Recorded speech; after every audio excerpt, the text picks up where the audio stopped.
This is Conspirinormal.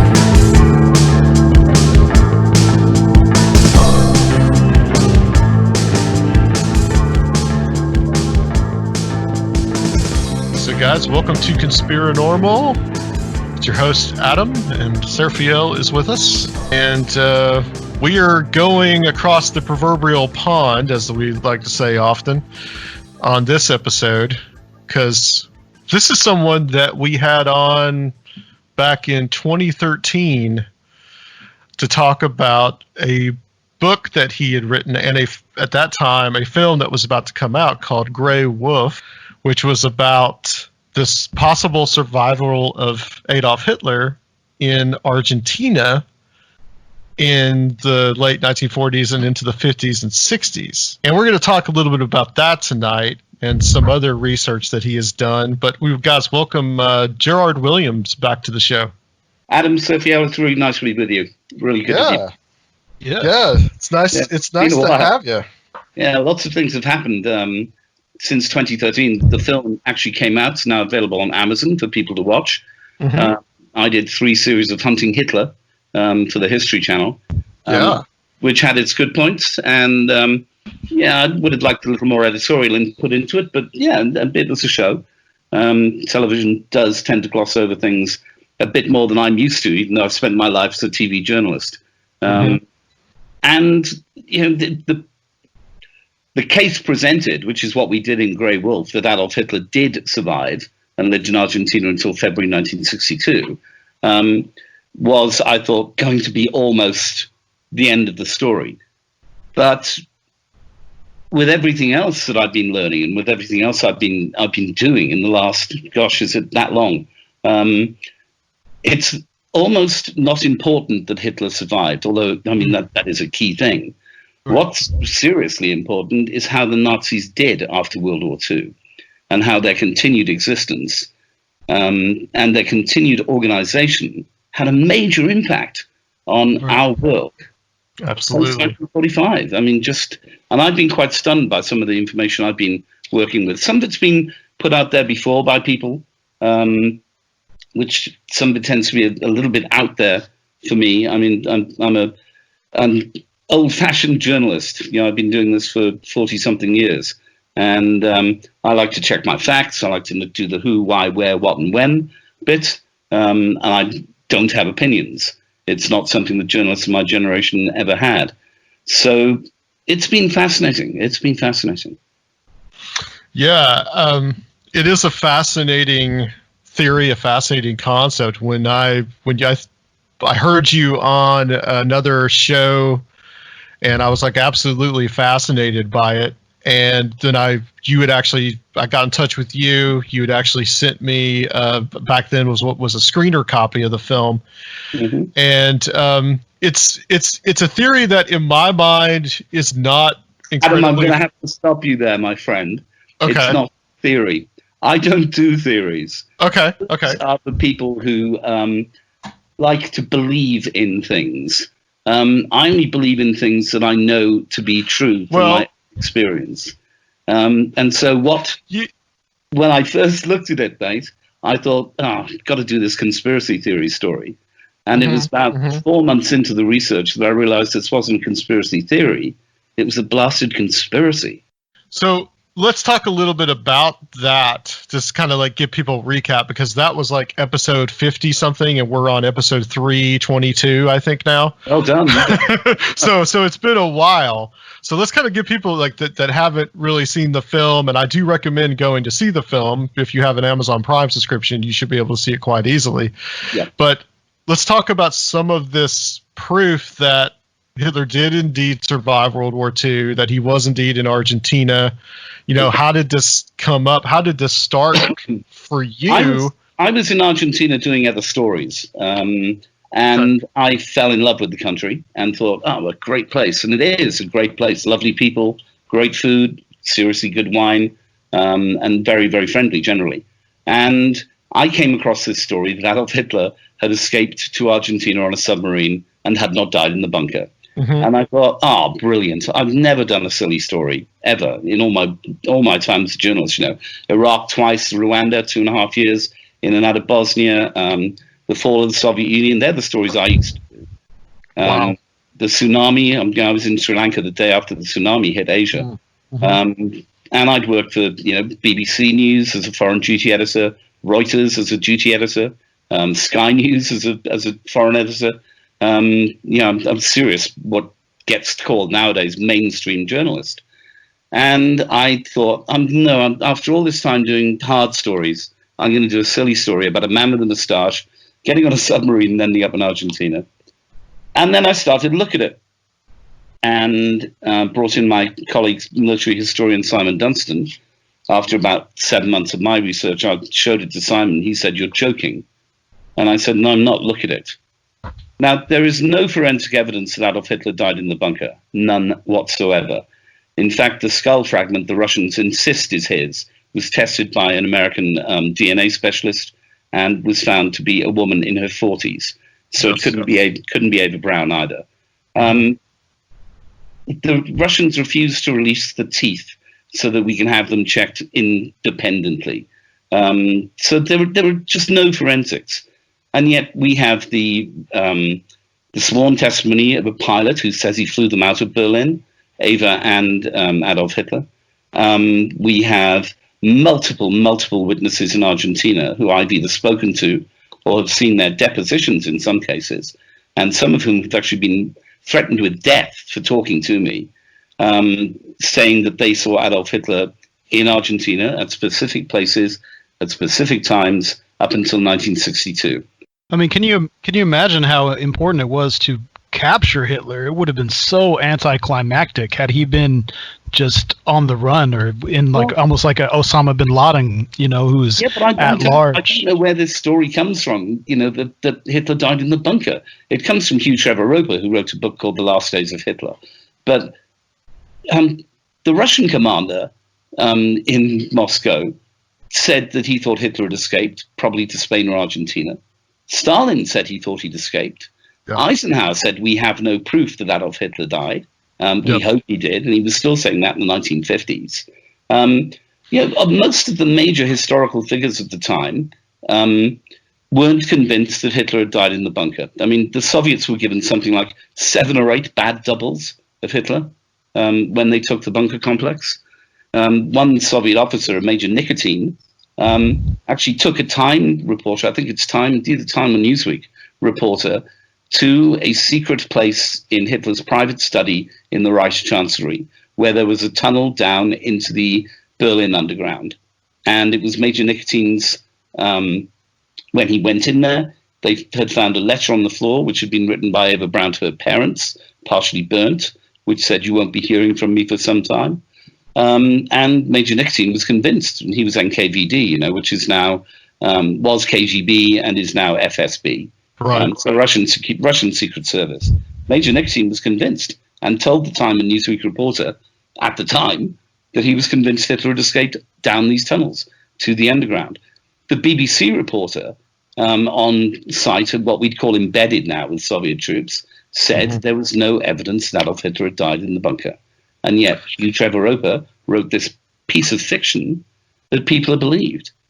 I was absolutely amazed by that when you sent me that clip that was from 1945 with the same BBC reporter that you were just talking about. Yeah. And him making the statement that the Soviets had even told him that was a body double. Yeah, I mean, and that went broadcast all through the whole world, I'm sure. And yet somehow it's all been forgotten. I mean, as a journalist, I like to go back to my primary sources, unlike a lot of historians who don't. They just read books written by other historians. So I went back and looked at the newspaper articles. So I went back and looked at the agency reports from AP, from Reuters, from UPI. And these are all things that I understand because I'm an ex-Reuters journalist. And it's very difficult to get a piece of news onto the wire service. It goes through numerous checks.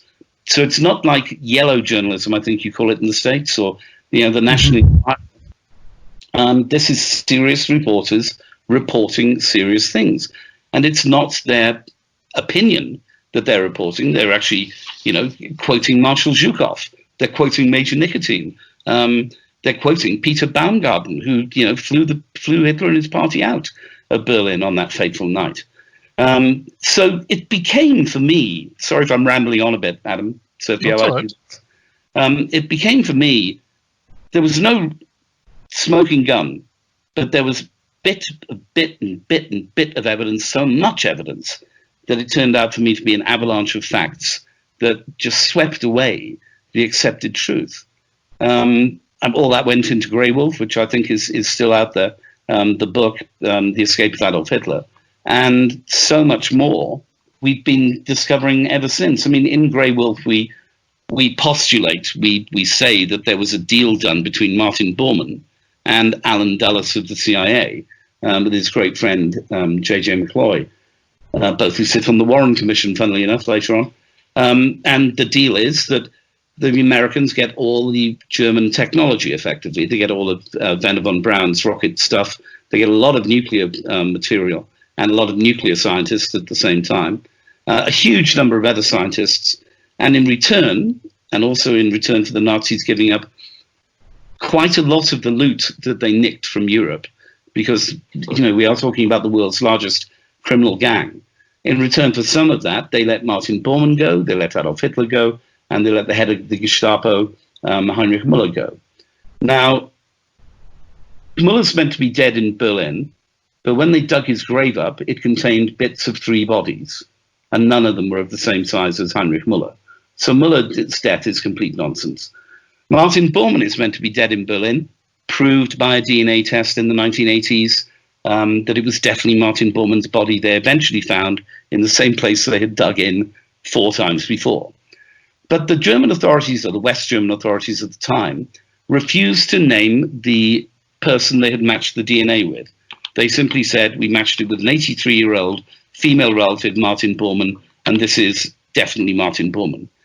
Now, Bormann had 6, maybe 7 children, all of whom had offered to give their DNA. And the West German government refused, incinerated and burnt the remains that they had, and threw them in the North Sea. So you could never double-check it. It's an obvious cover-up, an obvious lie. Now, I have, and even more since I wrote Grey Wolf with Simon, evidence that Martin Bormann ran a major organization after World War II. And that organization worked very closely with Alan Dulles, early OSS and CIA, and later worked extensively with the CIA across Latin America, in Egypt, under NASA, and also was a great help. Amazingly, Nazis were a great help to the State of Israel in its early years. And all that's an interesting irony, isn't it? Oh, don't. I've been receiving information recently about a particular character who I can't name at the moment, but I mean, over 1,000 documents from this man's personal collection. And the material is just mind-blowing. There are documents there which show that Adolf Hitler did not die in the bunker. There are documents there that prove Martin Bormann is in Argentina at a particular estancia, which I thought he was at anyway from previous eyewitnesses. And there is material there that leads all the way to Dealey Plaza and, that fateful afternoon in Dallas. I mean, that isn't key to my research, but there are distinct links to JFK's murder and distinct links all the way through to the CIA under Alan Dulles and J.J. McCloy's involved heavily there as well. I mean, yeah. It's just blown me away. Mm-hmm. I mean, we have a situation where after World War II, the Nazis were supposedly defeated. So the United States hired the whole of the Nazi intelligence organization in the East, known as the Gehlen organization. Yeah, Reinhard Gehlen. Oh, yeah. So over 1,000 SS and Wehrmacht officers, all sworn Nazis, all oath-born Nazis, to act as their intelligence operation against the Soviets. And the Gehlen organization actually worked for Martin Bormann and his organization. And they funneled America with information that made America very, very scared of Russia, or the Soviet Union as it was. But most of this was lies. And what they did was keep the West's eyes firmly focused on Moscow, while West Germany was able to rebuild itself, become the economic powerhouse that it still is. And they did this by bringing all the capital that they had pushed out of Europe from 1943 onwards, and a little bit earlier in some cases, and bringing that back into West Germany to fund what became known as the West German economic miracle. I mean, it's just staggering. Well, let's talk about this, because I think this is important to understand about Martin Bormann, and this is depicted in the film, and I believe, although I believe we will probably depict this in the book, you probably depict this in the book as well, that there's a certain point where Hitler is just there in Argentina, and he becomes essentially sidelined. Definitely. And this whole Nazi apparatus almost becomes this kind of economic banking, have an influence in all kinds of terrorist organizations and all kinds of far right fascist groups, and it kind of morphs over time into something almost completely different. Totally. I think Bormann realizes, and especially by about 1948, which is when he eventually gets to Argentina, I'm pretty sure, he realizes that there's no way that the swastika, the jackboots, the Hugo Boss designed SS uniforms, and that whole Nazi image can ever work again. The camps have become a reality. People are realizing that not just 6 million Jews, but 11 million people were industrially murdered by these animals during the war and before the war. And so Bormann realized that there was no way they were ever going to come to power again in the way that they had been conspicuously in power in Nazi Germany. Forget rallies like Nuremberg. Right. And he had country buying amounts of money. I mean, literally country buying amounts of money. They could do anything they wanted to. And the idea that Germany was denazified after World War II is complete and total nonsense. Most of the Nazis, whether they had been in the judiciary, in politics, or in the military, simply took off their Hugo Boss designed uniforms, put on their Hugo Boss suits, and went back to work. And they were still working for the leader of the party. And the Reichsleiter, the leader of the National Socialist Democratic Party, NSDAP, so the National Socialist Workers' Party, the Nazi Party, the leader of that party was Martin Bormann. And Martin Bormann had communication and at all levels within German society post-war, all levels. And they could still hang on to one of their self-appointed causes. The fascists were saying they were there to save Western civilization from the communists, as serving as this underbelly in the Cold War. They could still essentially carry out that function they believed that they were there to do. Very much so. I mean, and we had situations like the political side of the Catholic Church in the Vatican and the Cardinal Alwa-Hudal, the Curia, believed that these people were warriors for Christ. Mm-hmm. These people were fighting the godless communists, and of course fighting and destroying also the Jews, who some members of the Christian faith would blame for the death of Jesus Christ. So they were good guys. They're not good guys as far as I'm concerned, or anybody with any moral compass. But they were seen as good guys to be protected and helped. And of course, they had so much money and so much infrastructure that was built very quickly. A great deal of that was done with help from Spain under Generalissimo Franco, but also in Argentina under the Perons, Eva Peron and Juan Domingo Peron, that magic couple, had been Nazi spies in the pay of Abwehr since 1940. I have the documents. Then it seems like Spain and Argentina in particular really serve as these springboards for all kinds of operations around the rest of the world during the Cold War. Yeah, I mean, the Nazis have a perfectly protected base in Spain. Spain never extradites a single Nazi war criminal, and Argentina only in the 70s, and they're small fry. But when you have a German government in power in the 1960s, where the number 3 is actually Eichmann's boss, from the Jewish Resettlement Organization. It was at that level. A man more important to the final solution was a well-known German politician and somebody that the West dealt with on a very friendly basis. But during the war, he'd been Eichmann's boss. But I mean, I can understand why people would feel that in Germany in the 50s and the 60s and even into the 70s, that the culture of Nazism had not gone away. That old guard was still in power. Well, it was. So, I mean, it's only 20 years. I mean, think about if it was the year 2000 and there were the same characters who had all these positions, and it's not a lot of time. No, and also you have to understand to a certain extent the real politic involved in the American approach to this. And I'm not going to be insulting towards America, but I will be very insulting to aspects of American foreign policy. Is that they didn't want to keep 1 million men in Europe. They wanted them to go home. So they couldn't put in people to run every local municipality, every local school board. Yeah. So they just went, who's the most qualified to do this? And people tried not to put their right arm up too quickly, took too much of an angle. But they were the right people to do it, supposedly. And I think that one of the key things, and I think this comes down right from the top of Martin Bormann and his organization, is that anti-Semitism became a thing of the past. I think they saw that their cruel race war against Judaism had been the major factor in their disastrous attempt to win World War II.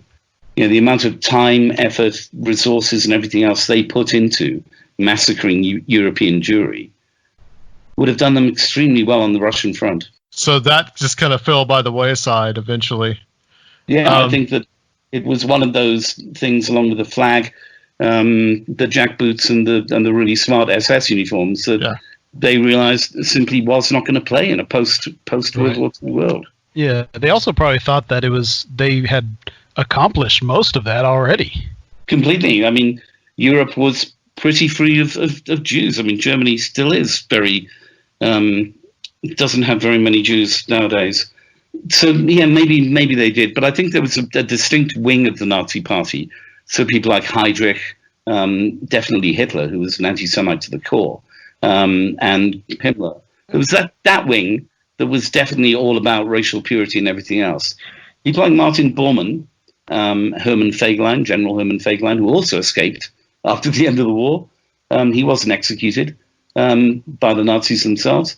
They were, after the war, they became a lot more real about things and thought, okay, we've got all this money, we've got all this power potentially, we've got all this organization. We don't need to be like we were. We can still pursue certain goals, which is, things like having strong populist leaders in power, which is a great cover for basically criminal activity everywhere. And that's what they did. Yeah, they became a multinational business empire, which also used paramilitary forces. Completely. I mean, In fact, I now have evidence that most of the executive actions, so assassinations carried out on CIA orders, were carried out via this organization, the Bormann organization, let's call it, Die Spinne, the spider's web. Scarily. It's things like they came up with a plot to assassinate Fidel Castro in Cuba. And JFK said, you're not doing this. But the planning was all done by Nazis. Well, I'm going to ask you this. I mean, this sounds a little strange, but I mean, James Bond reference here. I mean, what we're essentially talking about is Spectre. So was Fleming kind of trying to let us know some things? Yeah, to a certain extent. I mean, Fleming is an interesting character anyway. During the end of the war, he's running an operation called 30 Assault Unit Commando, British. And 30 Assault Units are designed to go in to areas that are not necessarily going to be under American, British, or French control. So into areas that the Soviets will control when their troops eventually get there. Demarcation lines that 30AU go over.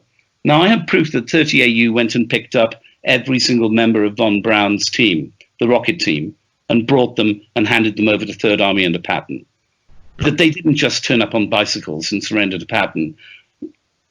The Allies knew, or a certain number of the Allies knew, exactly where each of these scientists lived, and they went and got them and brought them out. That's not the story history tells us, but it is the story that's true, written now by former members of 30 Assault Unit. They were called Fleming's Red Indians. But yeah, I mean, I think that, Spectre is basically the Bormann organization, and Blofeld is Bormann. Yeah. There was another, Otto Skorzeny comes to mind too, with the Paladin group, which was directly associated with Franco and with Spain. Skorzeny is much more fascinating and much more key to the whole post-war operation than he's ever been seen to be before. And I intend to prove that extensively over the next year. Skorzeny's everywhere, and he is the key linchpin between the Bormann organization and the wet work that the CIA want to carry out with people like Klaus Barbie, Altman in Bolivia, the whole Colonia Dignidad horror in Chile, which was basically an arms factory run by a cult, which also produced weapons like sarin. I couldn't get in there. My co-host Tim Kennedy went in because they recognized me. So when we were shooting Hunting Hitler, I ended up spending 10 days in a rather tatty hotel because the Colonia Dignidad people realized who I was. But Skorzeny's involved in that. He's involved in the death squads and Operation Condor, which is Henry Kissinger's great legacy in Latin America, where in Argentina, just take Argentina for an example, 30,000 of their own citizens were massacred and disappeared by a right-wing government and troops that had been trained by Nazis and by the Americans at the School of the Americas in Fort Bragg. That was a dirty war. Yeah. But this dirty war also ran in Bolivia, which was also the source of huge amounts of money in CIA cocaine travel. It's just, there's so much of this that is not the history that we were taught and fed. Oh, yeah, absolutely. Yeah. Well, you call this the spider's web, and it's very appropriate. Because the Nazi operation was known as Die Spinne. Yeah. Not Odessa. Odessa is a CIA creation, but Die Spinne is the real thing, or the Kameradenwerk, the friends work. I mean, I've recently seen a list, an address book, which shows every single senior member of the Kameradenwerk after World War II. They're everywhere. Well, this was essentially the underbelly of the entire Cold War. The Nazis ran the Cold War. It's the opinion I'm now coming to. But they ran the Cold War, and this is going to make me start sounding like some sort of left-wing liberal nutter, which I'm not. I am in part, but I'm not really. They ran the Cold War with the complete help and acknowledgement of what one of your presidents called the military-industrial complex in America. Yep. It was Eisenhower, wasn't it? It was Eisenhower. It was his farewell speech on television. Which should be, something that every single American has to watch, really, so that they don't all volunteer to go off and fight in senseless wars for the military-industrial complex. JF Kennedy, John F., said that he would smash the CIA into 1,000 pieces because Kennedy knew how dirty they were. Sadly, they had so much dirt on Kennedy that it made him difficult for it to come out. And Bobby, they had dirt on as well. Otherwise, Bobby would have done it before he'd been killed. But, I mean, that's the main reason that Kennedy's assassinated, is to protect the interests of the military-industrial complex in America. Well, in making this ultimate Faustian bargain with these people in order to win the Cold War, now that we have won the Cold War, what is that price that we have had to pay, do you think? Well, I'm 61, so I grew up through part of the Cold War. And, I was a working journalist when the wall fell. In fact, I was in the Baltic states when the Russians pulled out of there.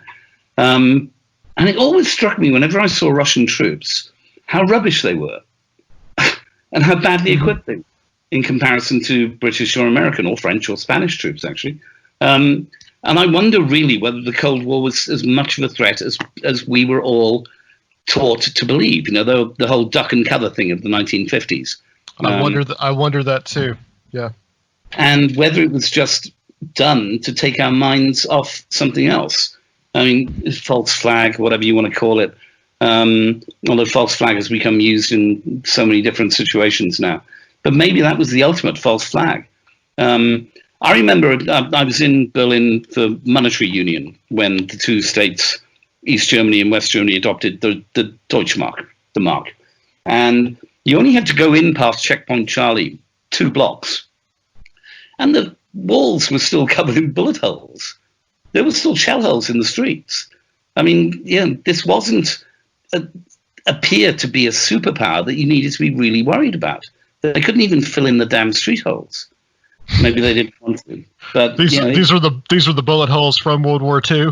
Yeah, just over the border in East Germany. Right. The buildings were still shattered. I don't know, Adam. I really don't know. I don't believe in the Illuminati. I don't believe in lizard men. I don't believe that there's a secret cabal, or I didn't believe there was a secret cabal running the world. What I do believe is that people get together, and Bilderberg, which is a group that is not a fantasy, it's an important group that does bring together world leaders and decision makers and influencers, as they're now called on social media, every year to talk about what's happening in the world. And I believe that these interested parties, so you may have the reasons for going into Iraq, right, which was shown to be complete rubbish. There were no weapons of mass destruction. No matter what Mr. Blair and Mr. Bush said, there were not. And they knew there weren't as well. But there was oil, and that was really important at the time, although they messed that up quite a lot. And I think that these cabals, these important industrial, economic, and political organizations get together like a Venn diagram, where circles intervene, and they realize that there are areas where they should be working together to maintain their level of power, importance, and authority on the world. And that's what happens. So it's not so much of a rigid structure. I mean, I never believed in the sort of secret America, deep state stuff.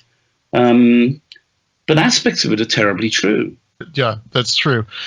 My opinion on the start of the Cold War, why the Cold War was maintained for as long as it was I think it was just quite simply to keep the United States, and maybe Western Europe, but more the United States, on some kind of permanent war footing.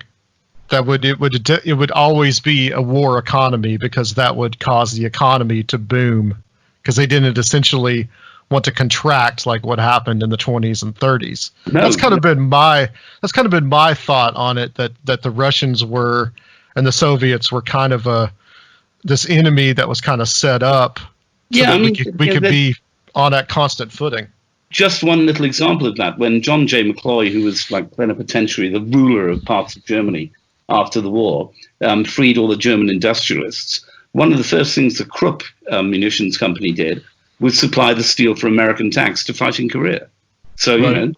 The links were there. And funnily enough, Skorzeny was Krupp's representative in Argentina and various other places. Really? Oh, yeah. Well, let's talk about some of those companies, because that's important, because you list, VW, Volkswagen, Siemens, BMW, Mannesmann. And now Krupp too, which that goes way back in German industrial history. Arms of Krupp. But they made that money out of the Franco-German War in 1870, where they supplied the Prussians with the right guns. Right. And how these companies were just in bed with the Nazis completely, and how they have just maintained. They've been able. They were never busted up. They were just. The only one that was busted up was IG Farben and became the baby IG Farbens. So you now have, I can't think, Sandoz, Bayer, right? Bayer, all of those people who are part of that IG Farben conglomerate that happened. But the links are amazing. I mean, there was something like, and it's never been. I have the documents somewhere in the myriad of documents that I still have. But there was something like 400 American businessmen captured at the end of World War II in Germany. Mm-hmm. These were representatives of IBM, who supplied the counting machines for the camps. The Ford Motor Company, which supplied over a third of the vehicles used by the Nazis in World War II. Thank you very much, Henry Ford. Heinrich Ford. Yes, quite. I mean, won the highest award that any civilian could under the Nazis. And was, it's part of his writings, his early racist writings, that inspired Hitler. And, part of Mein Kampf is straight out of Henry Ford's playbook. That's right. You got if you bought a Model T, you got a free copy of the Protocols of the Elders of Zion. Extremely, extremely worrying. And, and yet the Ford Motor Company is one of the most important, valued, and respected industrial conglomerates in the world. Yeah. Yep. I mean, even Coca-Cola, for God's sake, had huge bottling plants in Germany. And it's how the orange drink Fanta was invented. Because Coca-Cola Germany couldn't get hold of the syrup that made Coke. So they invented this ersatz, this false orange syrup, and it became Fanta. So, I find myself wondering where the truth finishes and where the conspiracy idiocy starts.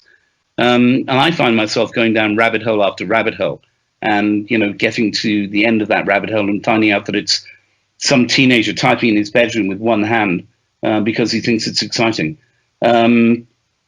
Or people who have created things for various reasons. There's looking at it the other day. Do you know the Police Gazette, Adam? Mm-hmm. I think I've heard of it, yeah. Right, so it's a 1950s and 60s yellow magazine, basically. Okay. It's full of ridiculous stories about aliens and everything else. But regularly, well, not that aliens are necessarily silly, but we don't know yet. But regularly they wrote Hitler is alive stories. Uh-huh. Regularly. And Martin Bormann's alive, and testaments from Martin Bormann. I mean, stuff that doesn't, they're saying Hitler's suicide was faked.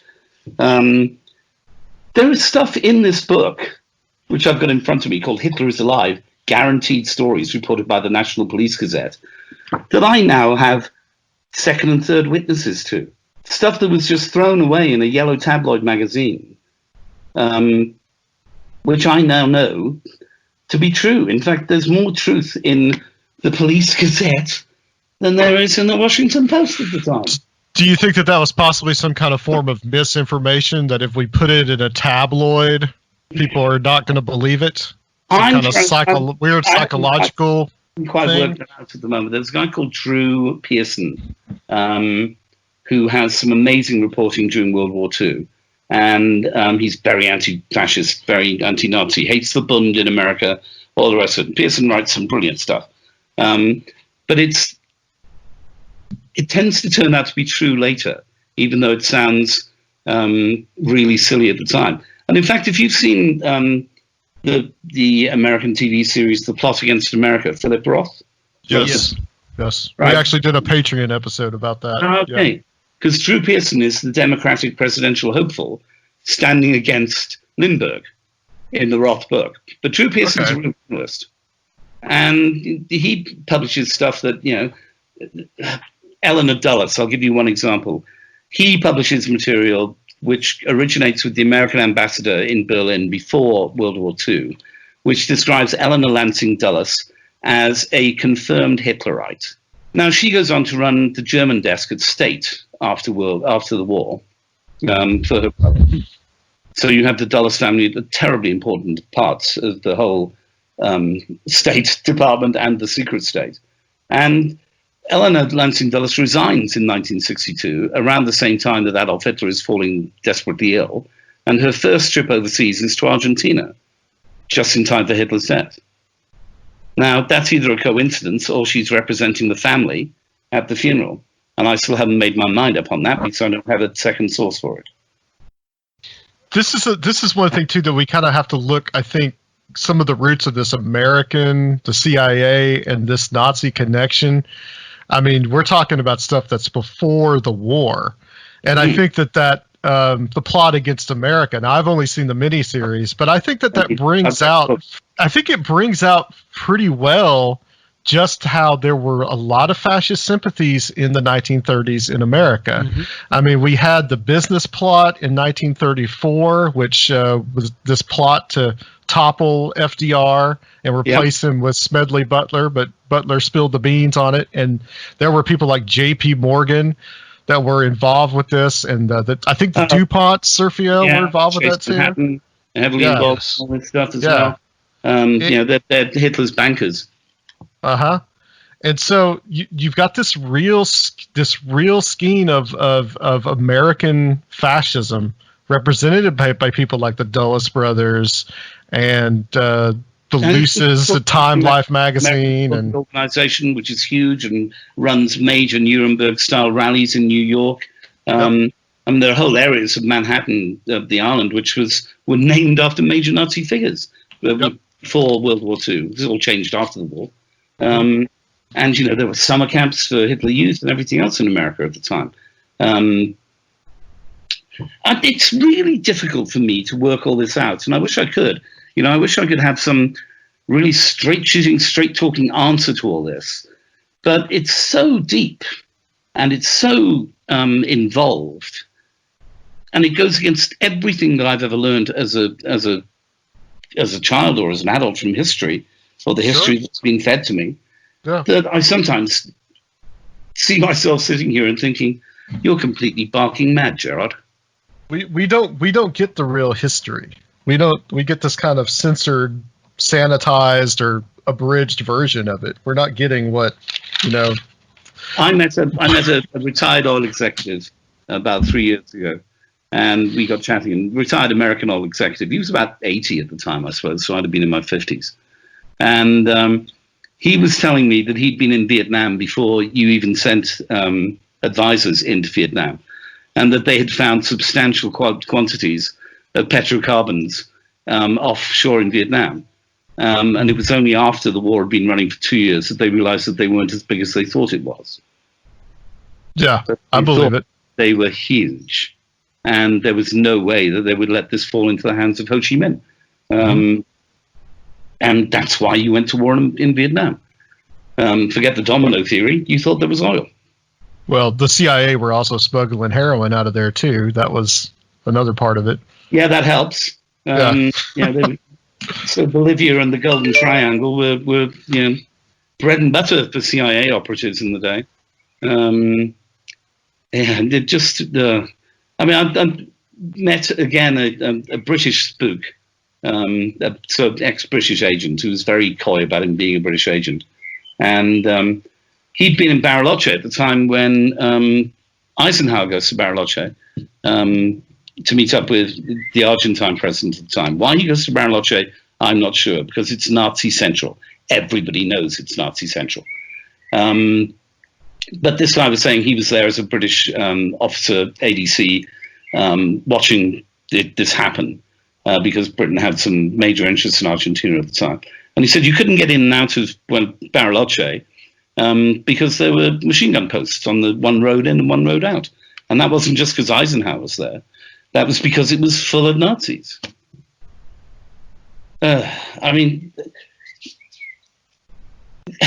Sorry, I'm sounding like a confused fool to you, Sergio and Adam here. No, you don't. Not to us. It's overwhelming, and like with what you were talking about, as far as there's usually the underlying economic reason we go to war, and then they rely on the foreign policy elites to craft the foreign policy reasons. They then, especially in the area that I've been very much focused on for about the last 15 years now, much to the detriment of my real life. Things get out there all the time, like the Arctic bases for the Nazis, are complete and total nonsense. Yeah. But it takes over people and takes over sites, and so much that is real gets missed because people want to think about sexy things like Nazi UFOs, the Bell, the bases in the Antarctic rather. Now, the bell is complete nonsense as well, this idea of a time-traveling UFO thing designed by Hans Kammler. There's a great book just written by Dean Reuter, which shows that Kammler was in American custody in 45 until 48, and then probably goes to Argentina. So he didn't design the bell or any major secret wonder weapon. He was being interrogated by CIC in the States.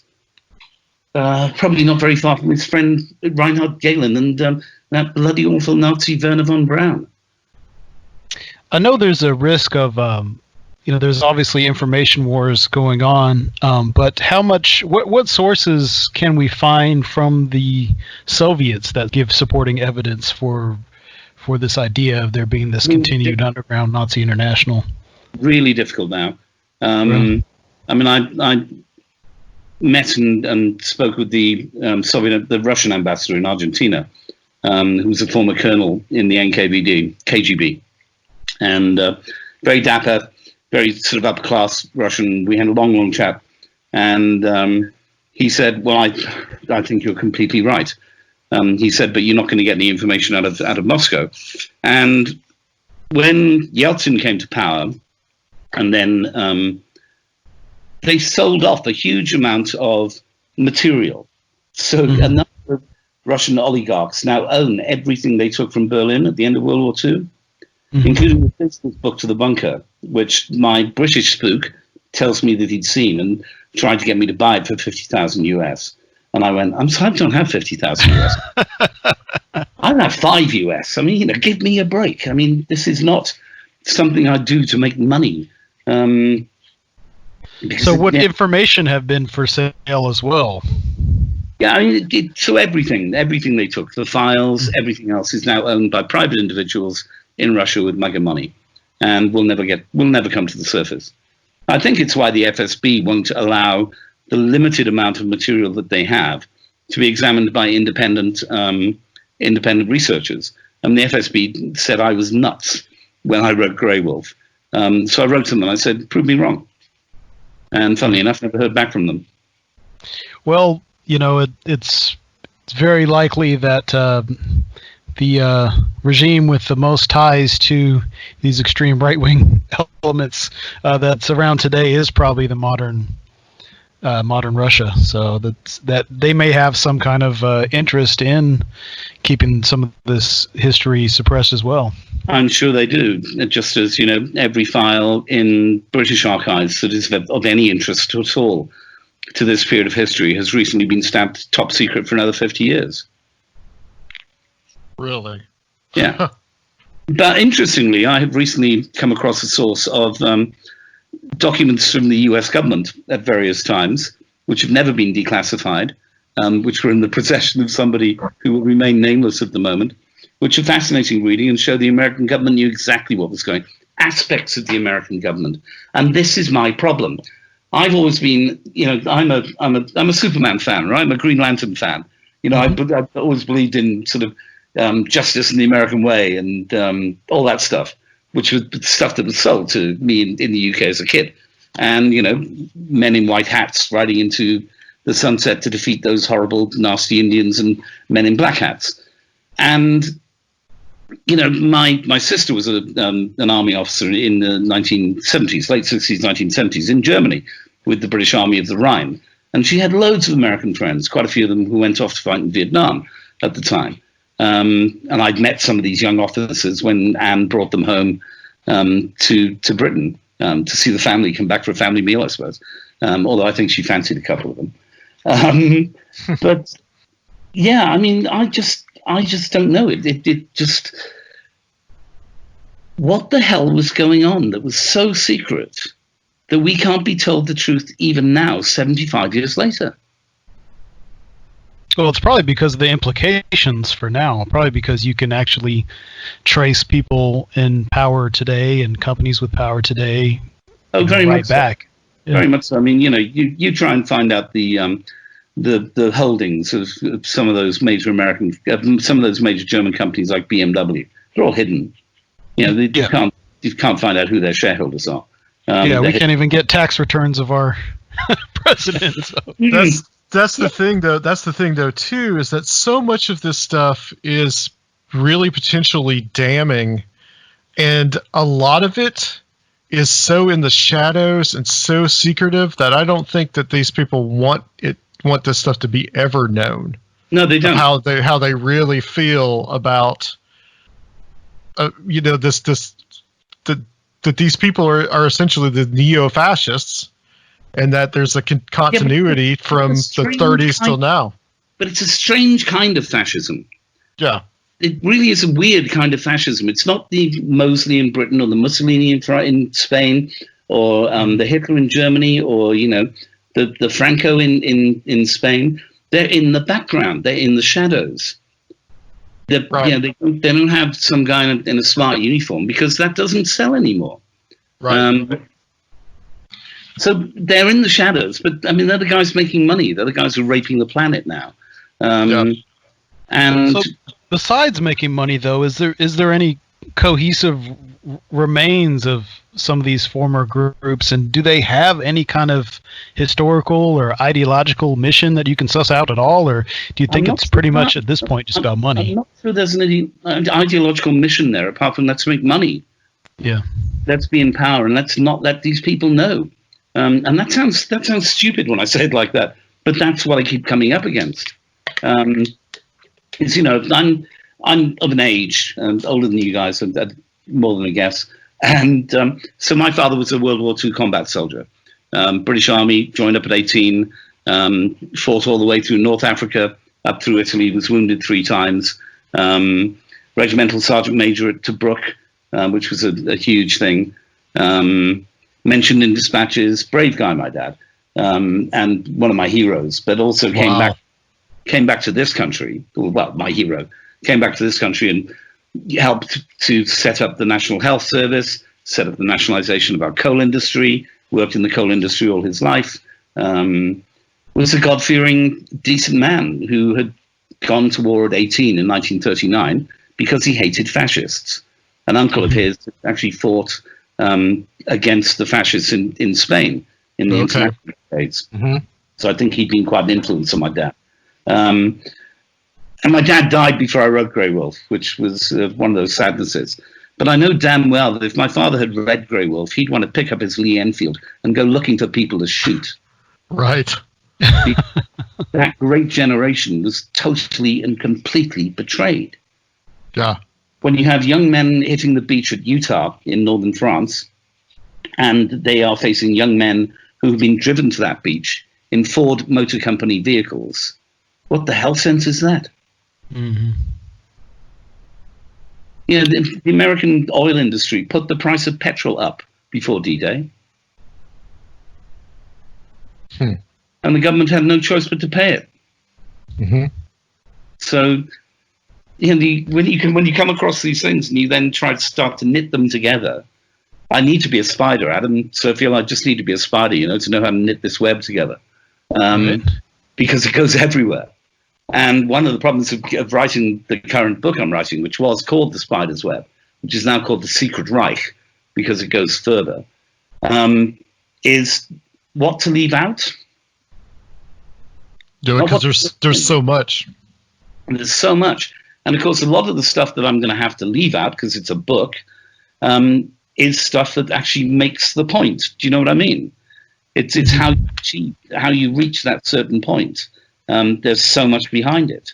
Like, you can't just say the dirty war happened in Argentina because Henry Kissinger said in a phone call, yep, you guys go ahead. We're on recess in Congress. They won't know anything for 3 months. Well, let me ask you this, Gerrard, about because we've talked about the U.S. What about some other countries? I mean, what about the UK's kind of involvement with this? The UK is a complete mess. After the war, I mean, basically, the UK was told by America, "Give up your empire. We're not going to have it. We're not going to allow you to be a world power. You can be."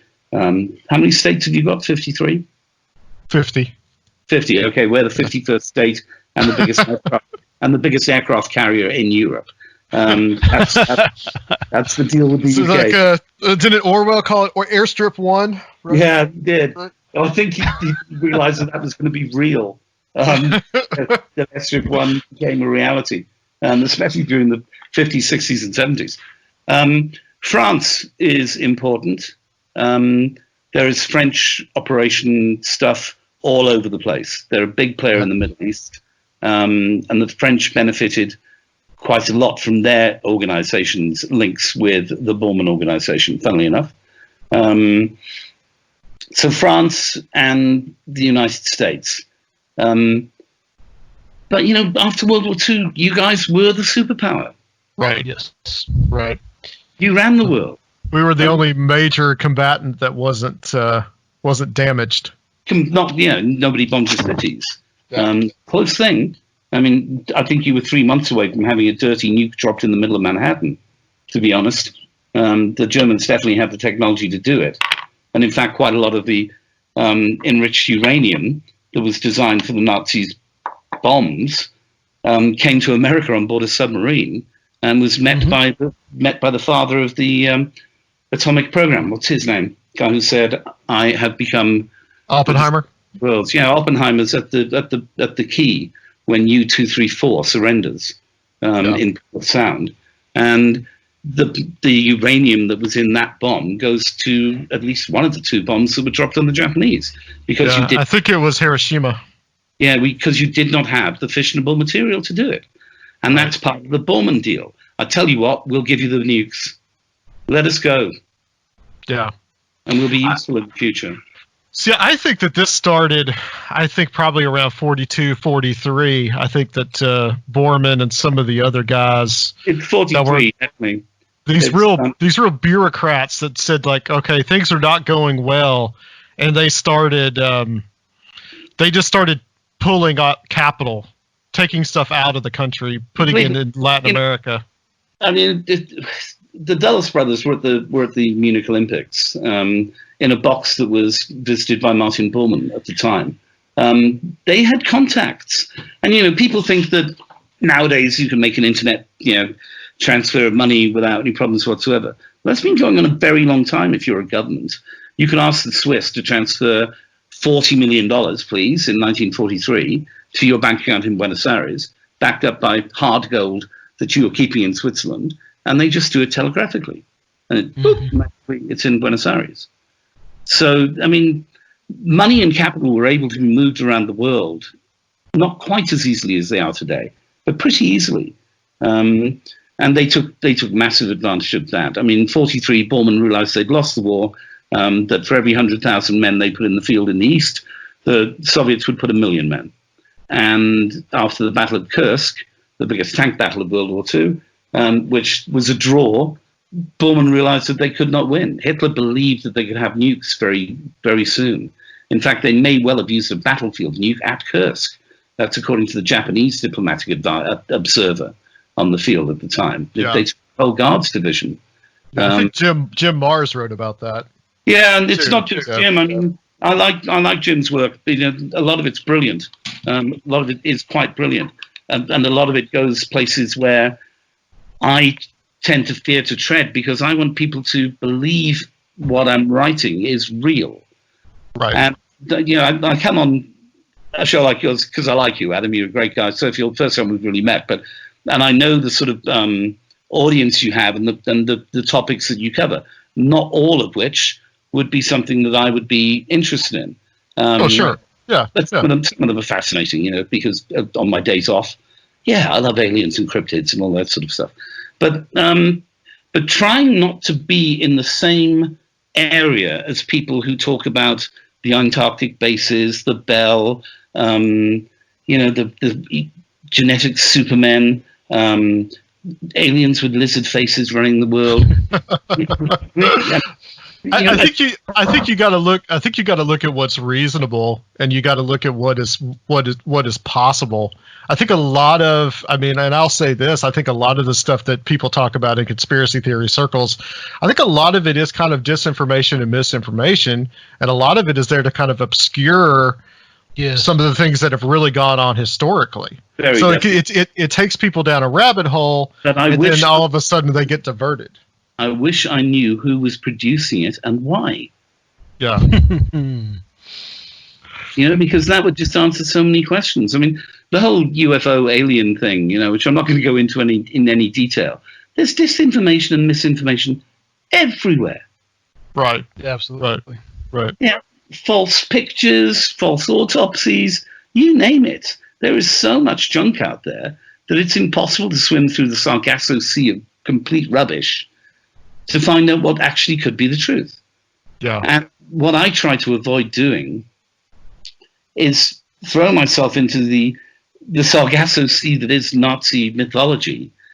Everything from the spear of destiny to right. Greek.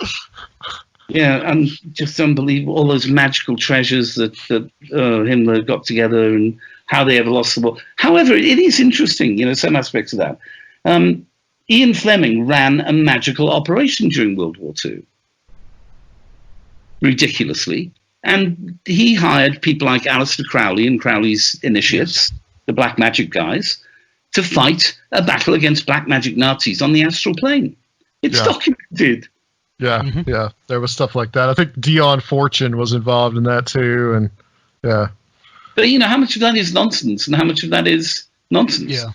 And as soon as you start to get into that sort of area, the reality of what actually impacted on the economics, politics, and foreign policies of various nations post-World War II gets swept away because people want to get really excited about the Nazi zombies in the Arctic. Yeah, I think it's just a amount of like where you get your research from. I mean, if you're just going on YouTube and you saw a cool YouTube video and then that's where you get your information from, instead of going to like source documents and really scouring through it and actually doing research, I think there's a bit of a difference. there are 83 pages of notes and sources at the back of Grey Wolf, the original book. Right. 83 pages of it. I mean, I rarely do anything unless I've got two sources for something. Mm-hmm.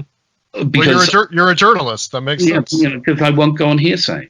If I'd gone on hearsay, I'd be able to tell you that all the Goebbels children escaped from the bunker, and 3 of them lived in the north of Argentina, 3 of them at La Falda, and 3 of them lived in the south with another major Nazi family, the Lahusen. Now, I've been told that by one good source and one incredibly dodgy source. But of course, there's film of the dead children outside the bunker. And there's film of Magda and Joseph Goebbels, who are dead outside the bunker. But everybody believed that they were the Goebbels children because a senior Nazi generals said they were. Mm-hmm. But so many other people were dead in Berlin who escaped and, they're happily drinking coffee in coffee shops in Cordoba in 1973. That it's difficult. I'm always was a mainstream, as people like to say, journalist, right? It's only recently that fake news has become a real thing in people's heads. Probably the most damaging thing that your I hate to use the word president, but I will. The president has done to information. He's caused huge amounts of damage. I mean, it will seep through every decent history and researcher for the rest of. Well, I don't know, not the rest of the time. It depends on how he gets gone. But that fake news thing is, such a stamp of idiocy on stuff that isn't fake news. I try very desperately. I sound so desperate, Adam. Sergio, I'm not really desperate. I'm a serious bloke when I do this stuff. But I find it so difficult to separate out the nonsense from the truth. And it is a wearing down and incredibly time-consuming thing to do. And then you come across a nugget and you think, well, I can prove that because I've got another 2 people telling me that's true. And that's the zinger, that's the thing that makes it work. I understand that you've had some difficulties in this research and you've encountered some resistance and I guess you've had some situations too. Is there any of that you could talk about? Not me personally. Well, I've had the odd threat, but the people who threaten you are not the ones you ever need to worry about. In my experience as an international TV newsman, you never worry about the people who are shouting. You worry about the people who aren't shouting or pointing a gun in your back. But I have had a couple of eyewitnesses in Argentina. They're both in the film, who were both threatened with, well, one was threatened with having his kids killed and his house burnt down, and the other lady was told the Gestapo was still active, and you must stop talking to us. Now, this is in 2010. Right. Why are people threatening people with death for telling me things if they're not true? Yeah. And you can't think that the Gestapo they're talking about is a bunch of 80-year-old guys, because this is no, they're not. They're not. This is a generational thing. My great friend Tim, Captain America, Tim Kennedy, who I did 3 series of Hunting Hitler with. I don't think he and I ever thought we'd get on, but Tim's a top guy. He's an American samurai or an American Templar, but he is a wonderful person in lots of ways. Tim, who's a special forces trained operative, was convinced and pointed out the people who followed us all the way when we were filming Hunting Hitler, to the extent that they blew my cover at Colonia Dignidad. So they knew that I'd been talking to people in Santiago de Chile, and they knew I was on my way there. And they'd seen series 1 and 2, I suppose. Or they'd read Grey Wolf. It's published in Spanish in Latin America. So there are those people still around. They're the grandchildren now of the senior Nazis who escaped.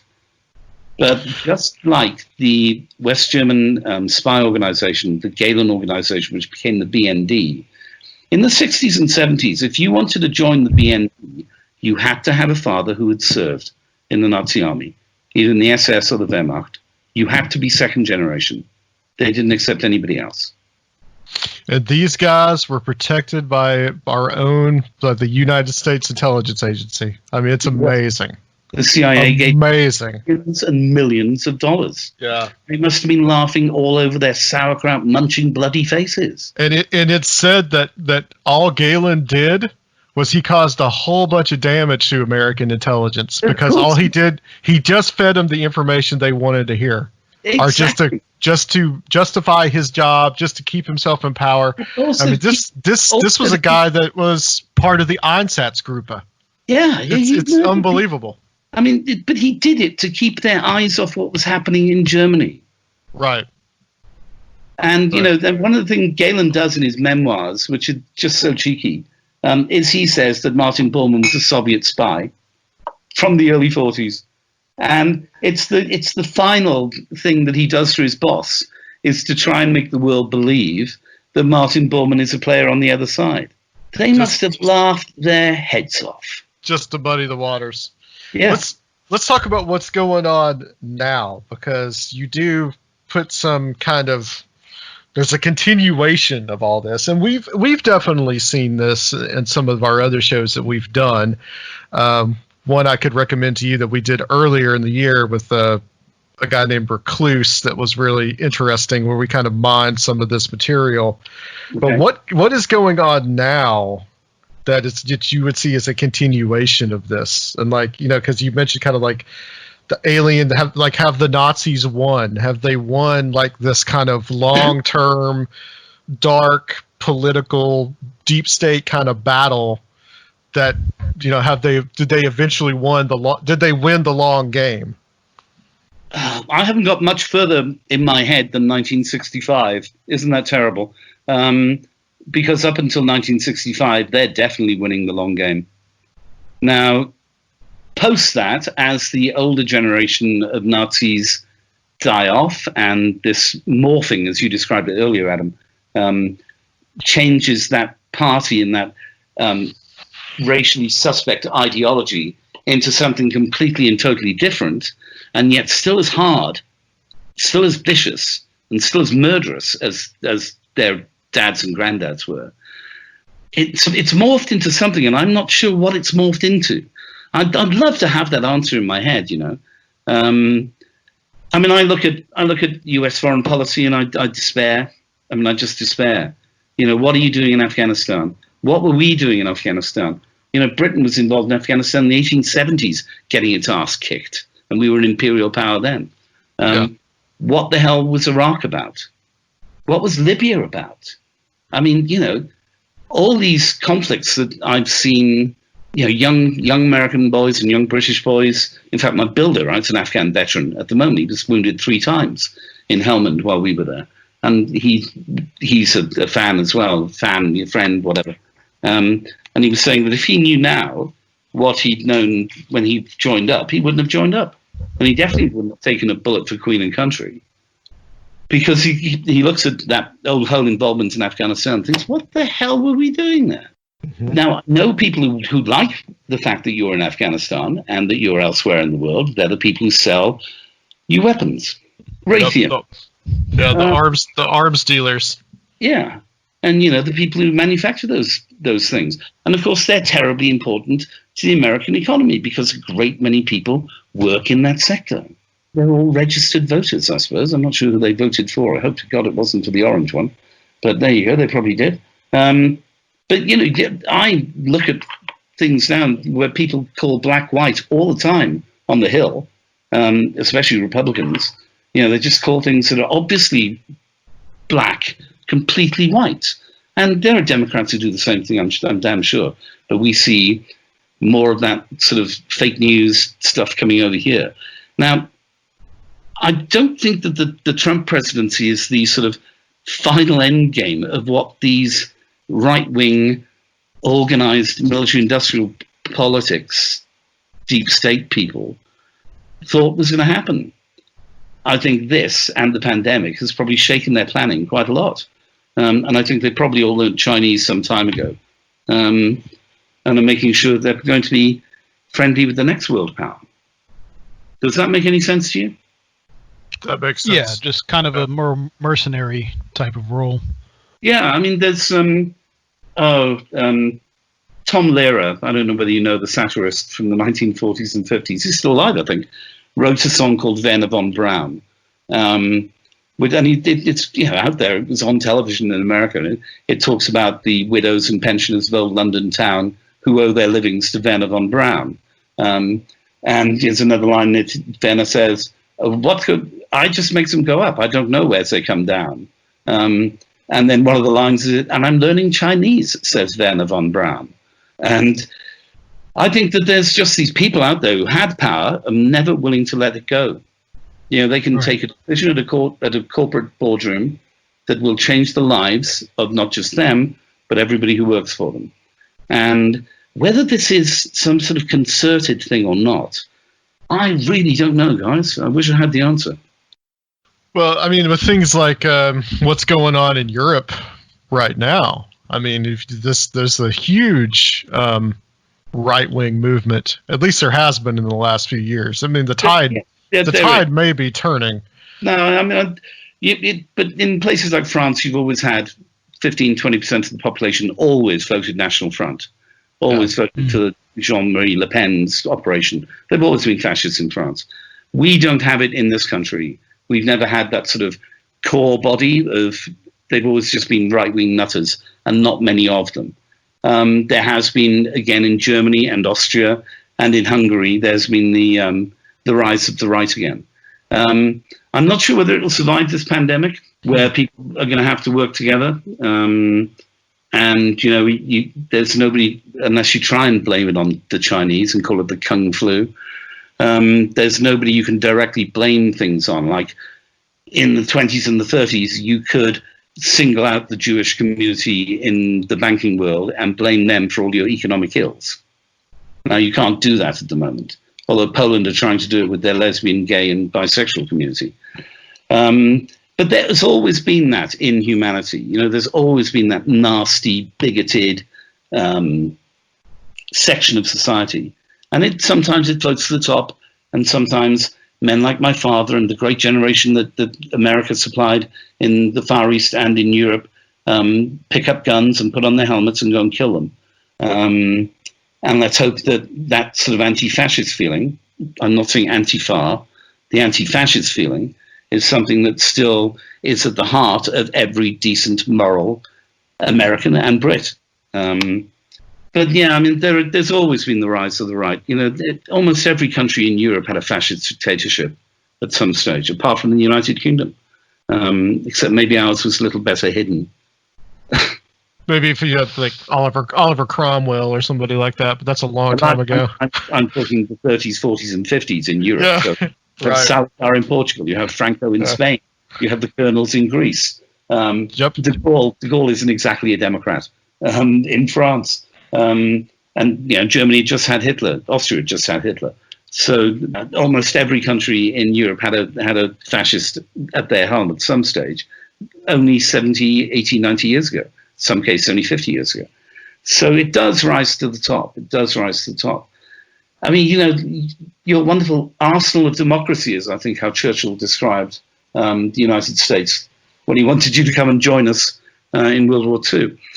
And I hope to God that there still is that democratic, and I'm not talking political party here, right? I'm talking that decency, that sort of Athenian decency that was always present in America from the founding fathers up. People like Thomas Paine, who was British, but pretty much American, who wrote The Rights of Man. Those things are really important. People like Hamilton and, those people who wrote your Constitution, which has been, hijacked on so many levels by so many particular interest groups. But I don't link this at the moment anyway back to what happened immediately after World War II, which is where a Nazi organization under Martin Bormann worked extremely closely with the CIA under Alan Dulles and various other aspects of the American and German military-industrial complex. In Germany, the industrial complex. In America, the military-industrial complex. And ran the Cold War. Ran geopolitics for 25 years. And I'm just shocked by it all. Well, it's an awful mess over here right now. But I'm really hoping that we can get somewhat back on track at some point. So do I. I mean, just to see this many innocent people die, it's crazy, isn't it? You think that there were governments when I was growing up that would prepare us in the West for the threat of nuclear war, as if we could survive a nuclear war. We're having difficulty surviving a virus. Yeah. Yeah. Well, it makes me wonder though too. Just like, and Sergio and I've talked about this a lot. Just like I mean, we mentioned Russia before. I mean, they're really whipping up a lot of the right wing agitation. They're really, whipping it up. Keeps people's eyes off what's happening in Russia itself. I mean, Putin's hardly a Democrat or a man who holds on to democratic principles in any way, shape, or form. It really is complex. I mean, considering I used to be an international journalist and I watch the news all the time, I don't watch it at all nowadays. Wow. I mean, really, that's a statement. I read newspapers again, and I go and I read Reuters copy and Associated Press copy, but I can't watch broadcast news. It's just not the news. It's just not news, most of it. Yeah. I mean, I followed Dan Rather, the veteran TV presenter and reporter, and a great deal of respect for Dan and his generation. They're the generation before me, the generation that did Vietnam, basically. And I see Dan Rather's writings, and I think, how can anybody disagree with what Dan Rather writes? He's a decent American, a good man, and yet he gets so much flack. Well, decency is out the window now here, so. No, we have lost the age of decency. We have it here as well. We have a prime minister who has multiple children by multiple affairs and multiple marriages, lied to get 2 of his jobs, was fired from 2 of his jobs because he lied about the Brexit deal where we'd get 350 million a week back from the European powers. Brexit has now cost the United Kingdom more than we've paid into the European Union since we joined. And it's all lies, and he just gets away with it. I mean, what was it? Was it Clinton or Reagan? They used to call the Teflon presidency. Nothing would stick. I think that was Clinton. Yeah, maybe it was Clinton. And nothing stuck to him. Things stuck to his friends, but nothing stuck to him. And we have now Teflon presidents and prime ministers. It doesn't matter what they did. They still are accepted by what used to be decent, right-thinking members of society as good people. Well, I'm afraid neither of the men, either in Number 10 or the White House, are anything that my mum would describe as a good person. She wouldn't have them in the house. She just wouldn't have had them in the house. And my father wouldn't have been friends with them. My dad would look at them and go, what a piece of dirt. Look what he's done to those children. Well, Look what he's done to his ex-wife. What a piece of, my father wouldn't have respected these people. I just wonder if we have just become, people just got so jaded because of all the bad stuff that governments have done in the past that now there's such a distrust of any kind of government that these people get elected. Because all they've got to do is just say something that is quote unquote the right thing, and they get elected, and then all this chaos just ensues. Yeah, taking it back to the Nazis, I mean, they do on both sides of the pond take large pages out of Mr. Goebbels' handbook, and it's the classic thing that I come across all the time, researching the Nazis and what they did after World War II. Is if you tell a lie long enough and loud enough, it becomes the truth. Yeah, and in addition to all that technology, raw technology, and the scientists we got, I think one of the most awful inheritances we got from the Third Reich was that propaganda, psychological warfare, and even darker things. Yes, completely. But I mean, they also gave you rock and roll. They were the people who first invented multi-track recording. Without Hitler, there'd be no Elvis. Terrible, isn't it? So, without the Nazis, there'd be no Buddy Holly. There'd be no Les Paul. Because the technology was all German. Right. So sorry about that. If there hadn't been Hitler, we wouldn't have had Elvis. Of course, we'd have had Elvis. We just wouldn't have had a multi-tracked Elvis until 1965. Well, that's the one thing about like the tragedy though of Nazism is that Germany, even though all the problems that it had made such great inroads and was had produced such great philosophers and artists, and if you've watched German expressionism from the 20s and 30s, you see the themes that were there. And then he just, yeah. I mean, my dad never hated the Germans. I mean, it was my mum, whose brother, my uncle, fought the Japanese out in the East in the Pacific conflict. My mum hated the Japanese, would not have a thing that was made in Japan in the house. Post-war. But my dad never hated the Germans. I mean, he did quite a lot of business in the European coal and steel organizations, so Germany and France, and that's in the early 50s and then into the 60s.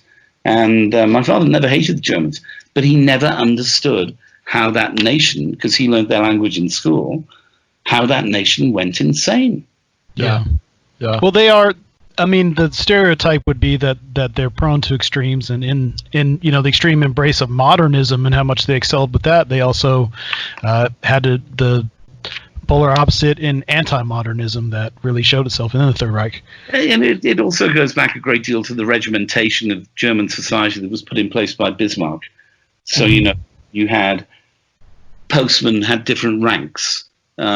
Somebody who was the curator of a building was the building captain. And they were used to taking orders and doing what they were told and believing their governments. So when Hitler and his cronies hijacked the parliament in 36, can't remember. They were willing to listen to them because they were the government. Yeah. They hadn't taken over in a coup. Hindenburg had declared Hitler Chancellor, and so he was there, and he had a right to be there. And so when he started to speak, people thought, well, he's the Chancellor of Germany. Yeah, they gained power through legitimate means. Yeah, and then delegitimized the whole thing. Yeah, it's been tried again on a few places. Mm-hmm. Sorry, I have a wry, cynical smile on my face at the moment. Well, it's true because you see the same if you look at articles from Germany of the time, the early 30s. Hitler has just taken power, and there was a lot of people that said, well, all he says is just rhetoric. He doesn't really mean that we're going to go after the Jews. He doesn't really mean any of the things that he says. He's just a buffoon. And it's very similar to some of the things that you hear now about certain world leaders. Yes, and it's frightening. Yeah, I mean, life used to seem to be simple for me anyway. You know, there was a black and white. They were good and bad. And what I've realized in later life, and I suppose maybe this is just me becoming mature, or me getting off the road and not focusing on an individual story per day, is that there are so many shades of grey that it's difficult to know what exactly is effectively good and bad anymore. Yeah. I mean, I know because of the way I was brought up. I believe certain things are bad and certain things are good. You know, I was brought up by a relatively strict Catholic mother.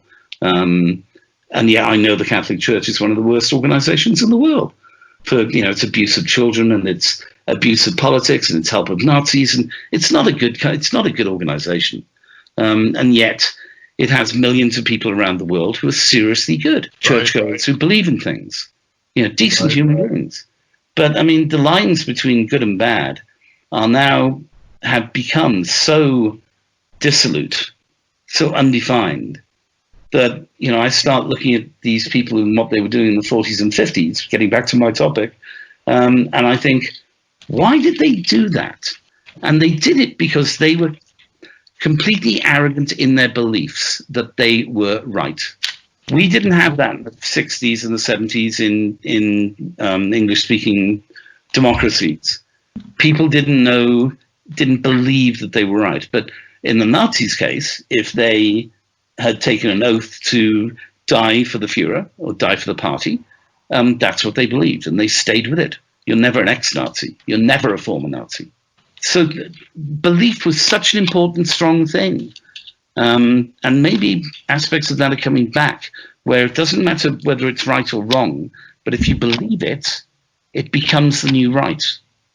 And I don't mean politically. Sorry, I'm sounding like a philosopher. Right. I'm not, guys. I'm a hack. I'm a hack. No, I mean, it must impact you when you discover things like what you've been studying. It must affect you philosophically. You have to consider all the implications. You've got an airport in the States, Sergio, called Dulles International. Yes. Why you don't just name it? Who was that guy in the American War of Independence who was the ultimate traitor? Benedict Arnold? Yeah. We name it Benedict Arnold International. Because Alan Dulles is one of the worst Americans in history. He's an out-and-out fascist who treated with the enemies of the United States for years after the war. And what were his reasons? What were his reasons? Nothing more than power, as far as I can see at the moment. Yeah. Well, I would say popularly, though, I would say for a lot of the people in the United States who do understand somewhat what happened, I think they do see it as that type of bargain with the devil that, well, we had to, the Soviets were going to get these guys if we didn't, and we needed these people in order to win the Cold War. And I think some of them might feel vindicated by us, quote unquote, winning the Cold War. I get the real argument, Sophie. I do. I don't find it morally very nice. No, it's not. And I'm not some sort of oh God, I've had my bad days as well. I'm not some goody-goody. I'm just not. Right. You're not prepared to embrace that. I understand you shouldn't be if you have any kind of democratic ideals. No, I can't. I just cannot see that the means always justifies the end. Right. Yeah. Because it shouldn't. And people don't and they don't understand what there is that argument, but then those same people never ask themselves, well, what did it cost? What was the cost of all that? You know? What did it do to us? Yeah, in the end, was it worth it? Was it morally worth it? For me, the cost is counted on the boys dead at Utah and Omaha. Right, and the boys dead at Remagen, and the boys dead in the push to Berlin, and the boys who died in the Pacific. That's what the real cost was. They betrayed those young men and women who laid down their lives for what they were told was a democratic ideal, that they were building a better world, and they were killed indiscriminately for some other reasons. And that's the cost. The moral cost is your constant bleeding in Afghanistan, the number of men dead in Iraq. Mm-hmm. That's the moral cost. For every Raytheon bloody Predator drone that is bought by the US military for $20 million. It's paid for by the blood of young Americans on the ground in Iraq. Mm-hmm. Or young Brits. Yep. And if that's acceptable, okay, you've got to say that's acceptable. But going back to a deal done with a group of people who had looted and raped their way through Europe and were responsible for the industrial murder of over 11 million people is not something I can find acceptable at any level. And if I ever do, shoot me, because then none of it will be worthwhile. I mean, I've got kids now in their late 20s, early 30s, and they see these people who have come to power in America and the United Kingdom, and they think, but they got to power by lying and cheating and not telling the truth. And yet I've been brought up by my mum and dad to be decent, to try and be kind, to try and be human. And my two kids are doing fine. They're doing rather well. But when they look at these people in power, they must think, well, bugger it, what's the point of being decent? Why should I be faithful to my wife? Why should I, not sleep with whores? Why? Because nobody gives a damn. Why should I not, come up with great business deals that actually are completely fake and didn't work? Because people will respect me for it. And there is a rot, not just in America for me, but there is a rot within the English-speaking world. And it's a rot that goes back a long way. And maybe it's because it was this deal with the devil after World War II. I know, guys, you've got me being all philosophical. let me ask you this before we end, Gerrard. Yeah. You mentioned that you were there as the Soviet Union was falling. Do you see any parallels between now and then? No, it really is difficult. I mean, I'm a foreign observer to what is happening in America. And then I hear the governor of California. I don't know anything about the governor of California, but when he starts referring to California as a nation state, and it's the 8th or 9th largest economy in the world, yeah, I look at the United States and I think, how long can you stay united? Mm-hmm. There must be a lot of people in states looking at Washington and thinking, where the hell were you when we needed you? Why should we fund you? So that, in the case of the collapse of the Soviet Union, whether we are witnessing, and I hope to God not, but I don't know, we're seeing it in Britain where we're splitting along nationalistic lines in England, Scotland, Wales, and Northern Ireland. This is no longer a United Kingdom. We have 4 distinct national bodies, and I'm Welsh, I'm one of them. But I used to be British and proud of it. I'm not proud of being British now because it's run by a bunch of nutty, private school educated, illegitimate sons of bitches in number 10. They're not my government anymore. They have nothing in common with me, and what they stand for has nothing in common with me.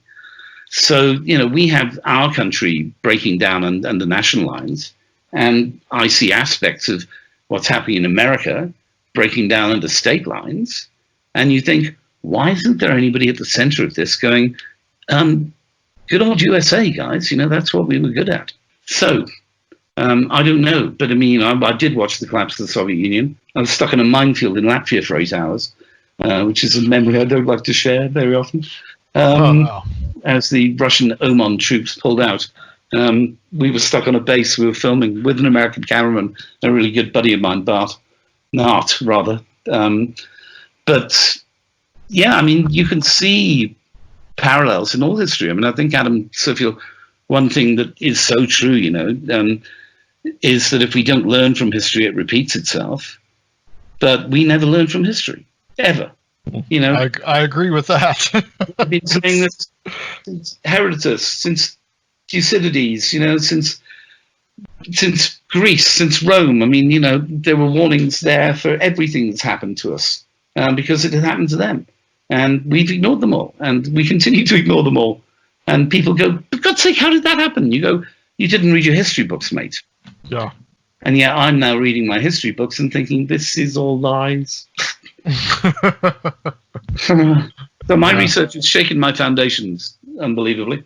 And as a journalist, I'm used to my foundations being shaken. I'm used to being shocked by things I discover or report. But not like this. Really not like this. Yeah. But to distill this massive information down into something that is edible for the majority of people, that doesn't sound like some nutty conspiracy, make it up in your bedroom rubbish, is really difficult. And it gets more difficult the further away we get from 1945, because it just does. If you didn't experience that history, or if you didn't have parents or family that experienced that history, it becomes less and less important to you. And as such, you won't learn from the lessons. Very much agreed. Very much agreed. I think I might start keeping rabbits and just worry about that. Well, Gerrard, tell everybody where they can get the film, also where they could see some of the research that you're working on and all that good stuff. Yeah, the best place to follow me is on Facebook. You can find me, Gerrard Williams. I tend to like to engage with people who are interested, as long as they don't come to me and say, I'm Adolf Hitler's daughter. I've had too many of those. But yeah, find me on Facebook. There's a page on Facebook, The Spider's Web, where you'll find a lot of interesting information. And it's where my sources from around the world regularly publish interesting material, as do I. I hope it's interesting. Anyway, you can see Grey Wolf, The Escape of Adolf Hitler on Amazon Prime. And there are pirated copies out there on YouTube as well. And as I don't make any money from that film, I don't mind if you watch it on a pirate. The original Grey Wolf book is still there, published by Sterling, Barnes & Noble's publishers. And that's also available on Amazon and on Barnes & Noble's website too. So you can find me and Google me. You'll find a lot of horrible things out there being said about me. And I can only promise you that 98% of them are lies. When does the next? I used to be a redhead. That's the only 2%. Oh, okay. When would the next book be coming out? What's your? I should have sorted out that contract just as this hit, and in fact, right. I think it was the day that I was meant to come on your show, Adam, and I went, I can't do this. Yeah. So that's 3 or 4 months ago when I ran away from you. Because I had too much on my mind, and I didn't realize how quite serious this was going to be. I thought it was serious. I tried to persuade my kids and my ex-wife to leave London, which 2 of them did in the end. I've got one son still in London, but he's fine. But yeah, I'm hoping that once things get back to some sort of new normal and publishing re-kicks in and we can actually go filming to places.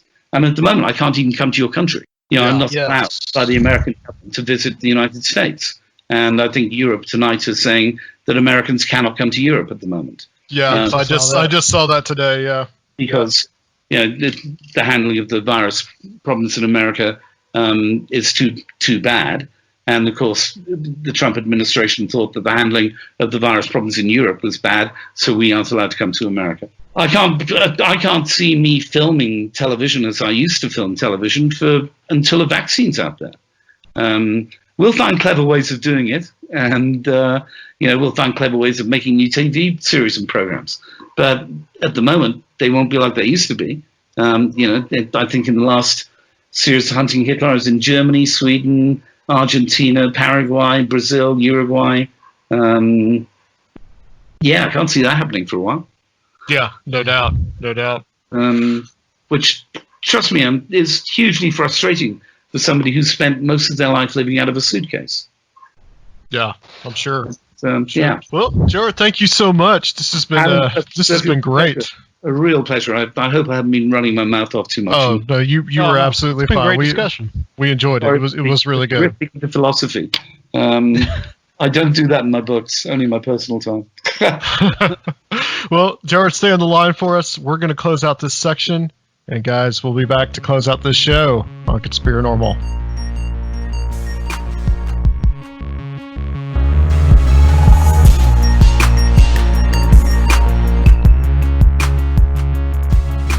Welcome Welcome back, everybody. That was a very interesting and informative interview. We got a little philosophical there at the end, so that did not disappoint. I think we covered good basic, some good, pretty interesting topics on that one, man. How'd you feel about that?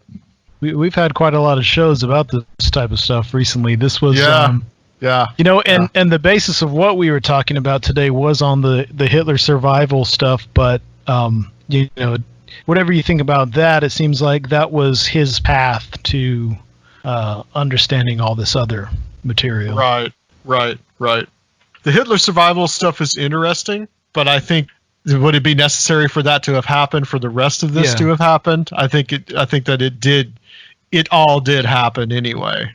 All the connections and the survival of the Nazi apparatus after World War II and becoming a multinational corporation, that is stuff that really happened. And honestly, the whole idea that Hitler survived, as is portrayed in that book and that film, is not that far-fetched. It really isn't. And it's kind of much more a realistic scenario than anything else that I've heard. Like he mentioned the Nazi bases on Mars, the Nazi bases in Antarctica. Maybe there is a Nazi base on Mars. You never know, but stuff gets weird. There might be the moon, man. The moon. The moon. They might be fighting the blue avians on Mars with Corey Good, but we've had a pretty decent response to Strange Realities online conference this year. Yeah. And we want to talk just a little bit about some of the people that we have coming to the conference and people that will be presenting on Friday, September 25th, Saturday, September 26th, and Sunday, September 27th. And so we have returning from last year, we've got Tim Binnall of Binnall of America fame, Timothy Renner, Strange Familiars, you guys know him, and Guy Malone will also be returning. And a couple people that were there but did not present will actually be presenting this year, and that's Brent Rains, who we're going to be talking to on Conspirinormal soon, and Dr. Future will be there. I convinced him to present. And we're also going to have Aaron Gullius from the Saucer Life podcast. And Jenny Ashford is going to join us, our good friend Jenny from 13 o'clock. Ren Collier, who you guys have heard many, many times, is going to be there.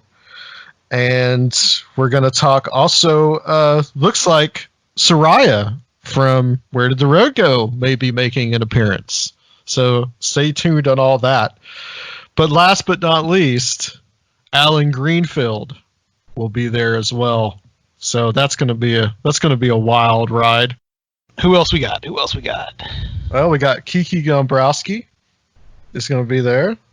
Stephanie Quick, David Metcalf, who we talked to a couple of episodes ago, and a few other people we'll talk about later. But that's for right now. We've got about 20 presenters going to be presenting over a 3-day period.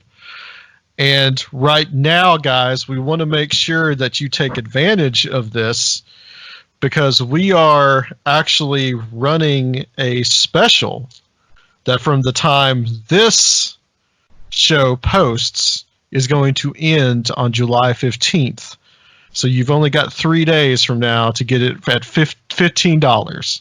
But after that, the price is going to be $20. So it's still fairly cheap. So that's with almost 20 speakers. I mean, that's a really good deal. Yep. And it's available on Eventbrite. And actually, I will have that linked up to the show notes so that if you guys want to purchase a ticket, all you got to do is go in there and buy one from your phone. So we're making it pretty easy for you guys this year. No travel, no fuss. You don't have to worry about a hotel, especially in the weird climate that we are in right now. So, guys, this is going to be a night and 2 days of some real interesting paranormal and probably a little conspiracy tinged goodness for you guys. So we really want to see you there. And we've kind of done this soft release so far, but we're going to be doing the big announcement of both all of the speakers and what topics they're going to talk about really soon. We'll start having them on as guests, maybe doing some panels leading up to that. And then, of course, in August, as a lead up, we are going to be streaming for free the entire conference from last year. So you guys will get to see that, everyone who didn't get to come to Nashville. We've been experimenting with the ways that this is going to be set up already, so we're going to have announcements on how it's actually going to work. It's going to be really cool. We're trying to make this a real cool, fun experience, and try to still have some sense of community. Absolutely. And guys, also don't forget about Patreon. You can go to patreon.com/Conspirinormal. We've got extra stuff up there now, and it's only $1 to join. You've got access to about, I think, 70 posts all the way back from 2016. And we are also putting up the speakers, the presentations week to week of the Strange Realities Conference from last year. So you guys will be able to see those too. But so Patreons are going to get a first look at those before we do our little stream of that in August. So don't forget, YouTube, Conspirinormal Podcast, give a subscription on there. Please leave a review. And if you don't want to become a Patreon, you can go to our website and you can leave a donation. And we would like to thank Thomas, who just recently gave us a really, really awesome donation. So very Thomas, generous. Yeah, very, very generous. So Thomas, if you are listening, we really would like to thank you for that. So and we'd like to invite you to the Strange Realities Conference on us. Absolutely. All right, guys, that's it. We will be back next time with some more interesting topics that will make you think on Conspirinormal.